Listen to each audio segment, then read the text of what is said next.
Hey, welcome back. Learning to shoot PRS is an adventure. You have to master a lot of different skills simultaneously in order to effectively gain anything in your shooting skills.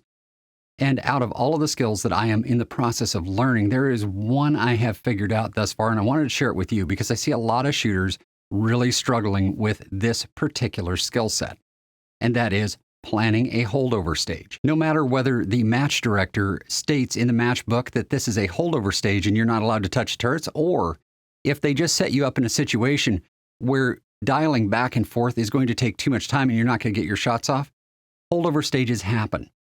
In addition, there's certain situations where you just want to hold over because it works easier and better for you. For me, I do a lot of holding over because it's just more comfortable for me. But that's a result of my limited eyesight at my advanced age, where I have to use a magnifier to see the turrets. Instead of having to lift my head completely off the rifle and look up over the top of the scope to get to the turret, or worse yet, trying to figure out which is my dominant eye, trying to set the turret with my left eye, it's better to hold over at certain times.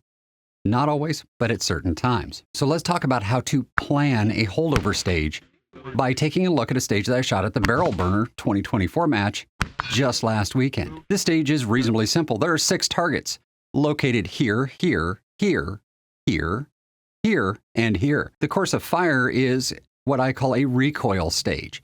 In other words, you recoil to target 1 after each shot at the outer set. So you shoot target 1 here, then target 2 here, back to target 1 over here, over to target 3 over here, back to target 1, then to target 4 up here, now back to target 1, shoot target 5 that's sitting right next to target 1, back to target 1 again, and then shoot target 6 here.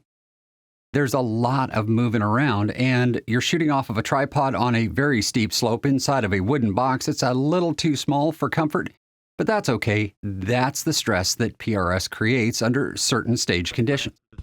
It's not a terribly difficult stage to shoot in reality, but it takes a little bit of pre-planning to do it well. So let's talk about how I'm going to plan this particular stage and how I shot it for the match. So the first thing we have to consider is what is the most frequently used dope on this stage. For me, that's the most important thing.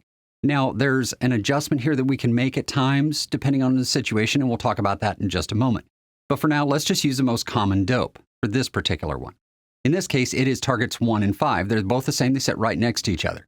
We're going to shoot between the 2 targets at least 6 shots at that dope out of 10. So that's going to be our scope setting. That's going to be our dead center hold. Now all we have to do is take the dope for the other targets and use that to hold over and hold under.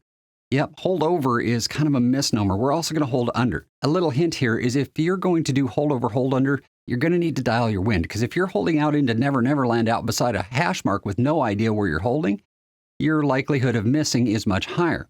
You want to dial your wind out if you're going to do holdovers, if at all possible. We're going to fire at target 1 with a center hold. We're then going to move to target 2. Target 2 is going to be a 1/2 mil high hold. So we're going to hold up 1/2 mil and still hold approximately our windage there. Maybe a little bit on the left side of the target just to compensate for that little bit of increased wind.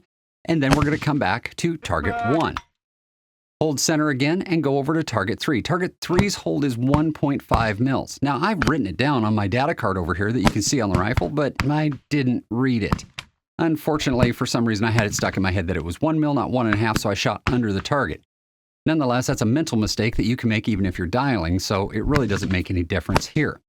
Back to target 1. Center hold and blast that sucker one more time. Now over to target 4. Now target 4 is much closer than target 1 is.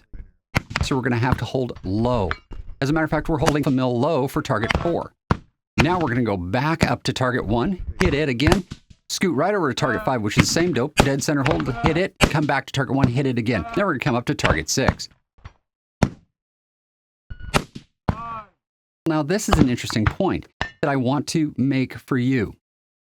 When you are holding a partial hold on a target, do yourself a favor. Realize how big the target is or isn't. If you have a larger target, sometimes it's better to look at the situation as you come up on the target, decide which major hash mark is closest, and then position that major hash mark relative to the target face, as opposed to trying to hold that itty-bitty little hash mark. It'll do you a real favor as you're trying to get that perfect hold to break the shot. So guys, that's all there is to shooting this particular stage, but that's not the only way to do it. I see a lot of shooters that just dial 0 and then hold everything, but they get some really wild holds, 2.3 and 3.7 and 4.2, and that just makes your life rough. Having to hold anything other than a full mil or half mil just makes it more difficult. So if you have a situation where you're having to hold targets, for instance, this stage, where we have a set of targets that are left and right, well, the left set of targets is at 1.6 and the right set of targets is at 1.4. Guess what? I dialed 1.5. I hold 1/10 high on the left targets and 1/10 low on the right targets. And look, it turns out just fine. Now, when I do get to the far targets, I do dial up because that's a 3.4. And we just go ahead and dial at that point once we get on top of the tree stump and fire those last 3 shots cleaning the stage. So holding and dialing can be mixed together in certain combinations to make your life easier. But when you do hold, make sure that you have something that is easy to do as opposed to dialing to one and holding the other. Sometimes the easier one works out better. Look for those patterns where the tenths are all the same and set one of them and then hold full mils if you can. All right, guys, I hope this is helpful to you. Planning for your holdover stages and hold under stages for that matter is a skill set that you need to learn in order to do effectively so that you can take advantage of every opportunity to shoot well.